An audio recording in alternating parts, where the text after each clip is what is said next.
10, 9, ignition sequence start. 6, 5, 4, 3, 2, 1, 0. All engine running. Liftoff. We have a liftoff. 32 minutes past the hour. Liftoff on Apollo 60 years ago, the space race was between the world's two largest superpowers. Now, in the 21st century, the space race is between the two richest men in the world. In the 1960s, it was the United States versus the Soviet Union in a winner-takes-all race to put the first person on the moon. In the 21st century, it's tech billionaires playing with their spaceships on a mission to save humanity. For this issue of Wiser, we're going to be looking at the space race in the 21st century and space as the final frontier. Now, before I go on, just to remind you, would you please subscribe to the YouTube channel if you like this video? Please leave a comment, and if you're listening on the audio blog, please press the little heart on the Substack page. Thanks very much. For Tesla owning Elon Musk, his vision is to establish self-sustaining colonies on Mars. Musk sees it as life insurance for life as a whole.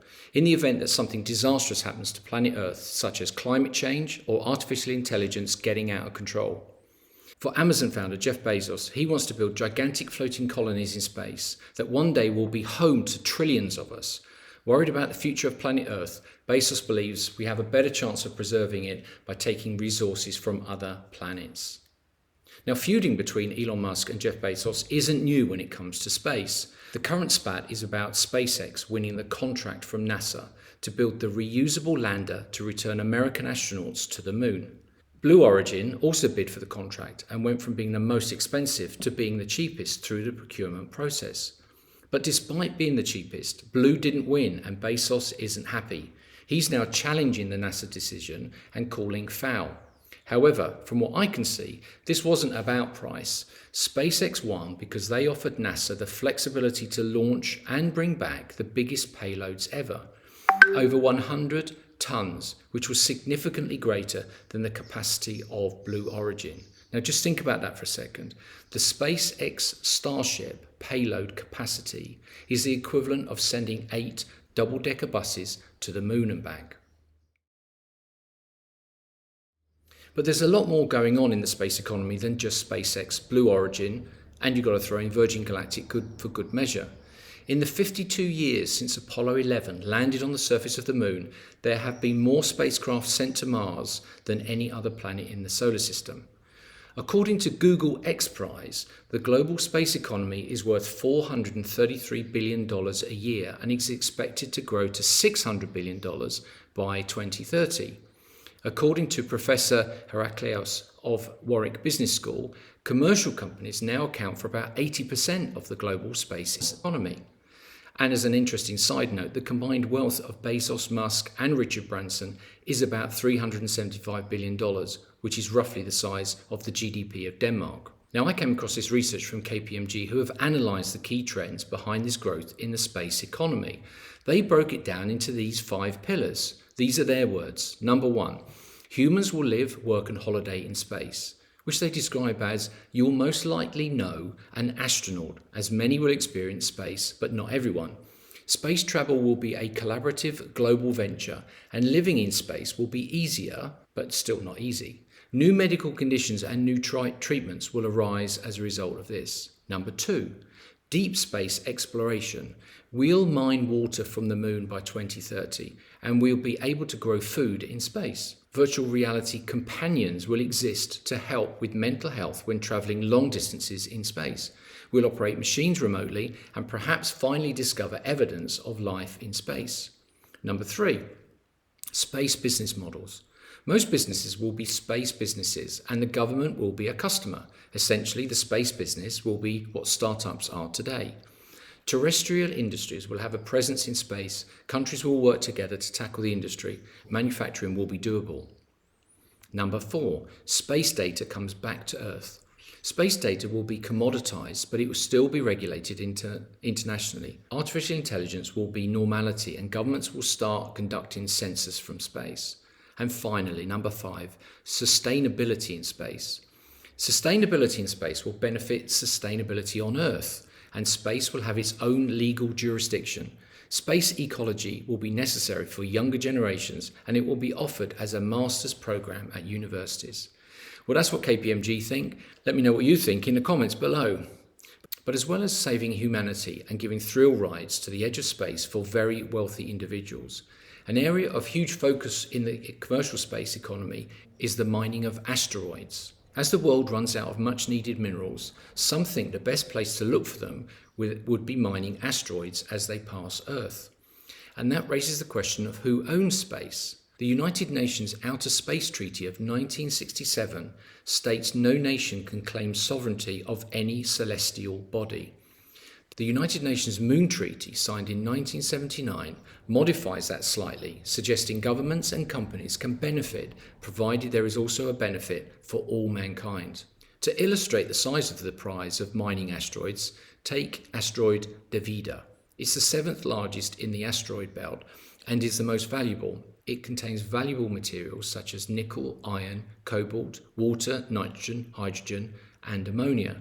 The estimated value of the mineral and element content from mining Davida is put at 27 quintillion US dollars. That's 27 followed by 18 zeros.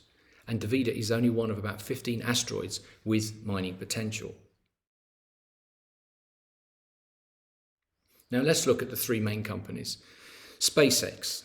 Elon Musk founded SpaceX in 2002 with the goal of first developing reusable launch technology to decrease the cost of getting to space. Since then, SpaceX has found success with its Falcon 9 rocket and Dragon spacecraft. Now, Falcon 9 is a reusable rocket launcher to take payloads and people into Earth orbit and outer space. The Dragon spacecraft are the space capsules that carry up to 7 humans into space. The Dragon is the only spacecraft capable of returning significant amounts of cargo to Earth. It was also the first commercial spaceship to dock at the International Space Station in 2012, delivering cargo. In 2020, SpaceX became the first private company to take human beings to the International Space Station. Starship is a reusable spacecraft and rocket launcher combined. It is designed to carry up to 100 tons of cargo and crew into space. It is this design that has just been awarded the contract by NASA. SpaceX's ultimate goal is human settlement of Mars. In the meantime, launching paying customers into space is an interim step. Musk says he hopes to show that space travel can be done easily and that tourism might provide a revenue stream to support development of the larger Mars-focused Starship system. Now, when we look at Blue Origin, this was founded by Jeff Bezos in 2004 and has proceeded slowly and quietly in the background, also developing reusable rockets. Their New Shepard rocket was first successfully flown in 2015 and will be the spaceship taking tourists into suborbital trips to the edge of space this July. Now, for Bezos, these launches represent an effort at making space travel routine, reliable and accessible as a first step to enabling further space exploration. Bezos has a different motivation for going to space than Musk. He believes that Earth is irreplaceable and wants to preserve it for future generations. He wants to tap into the unlimited resources in space, specifically from the moon. There's a lot of ice at the moon's poles which could be mined for fuel to power Blue Origin's space vehicles.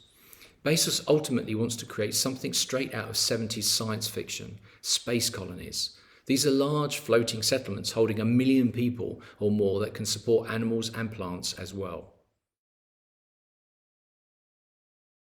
And finally, let's look at Virgin Galactic, also founded in 2004 by Sir Richard Branson. They have less ambitious plans than SpaceX and Blue Origin because Virgin Galactic is all about space tourism. Their plans are to carry 6 passengers at a time into suborbital space and give them about 6 minutes of weightlessness in the course of a 2.5-hour flight. The Virgin Galactic approach to technology is totally different in that the launch into space is not from a rocket on the ground, but from a jet plane in the air, which happens to be called Eve. The mothership, Eve, flies to an altitude of about 18 kilometers, which is about twice as high as regular aircraft fly, and it releases a smaller rocket-powered spacecraft, which is called Unity. This smaller plane then flies up to an altitude of about 55 miles, which is on the edge of space and Earth's gravity. Earlier this month, Virgin Galactic completed its 3rd spaceflight, and the first from their new home in New Mexico. This was the first of 4 planned space flights for 2021. The next one is slated to have 2 pilots and 4 Virgin Galactic employees as passengers, and a third flight is scheduled later this year to have Virgin founder Richard Branson on board. Flight 4 is intended to be a commercial flight for the Italian Air Force, which should generate $2 million in revenue for Virgin Galactic. Around 600 people have already booked their place on a Virgin Galactic space flight, including Justin Bieber and Leonardo DiCaprio. Now, this market for space tourism does cover Virgin Galactic, SpaceX and Blue Origin, and all are scheduled for space tourism flights this year, 2021. SpaceX currently has 2 tourist launches planned. The first is scheduled for September 2021 and is funded by billionaire businessman Jared Isaacman. The other trip, planned for 2022, is being organised by Axiom Space. These trips will be costly for wannabe space travellers at $55 million for the flight and includes a stay on the International Space Station. Blue Origin is currently running an online auction for a seat on New Shepard when it flies to the edge of space on the 20th of July. The auction for the 10-minute flight will come to a close on June the 12th in a live bid, and the current highest bid is $2.8 million.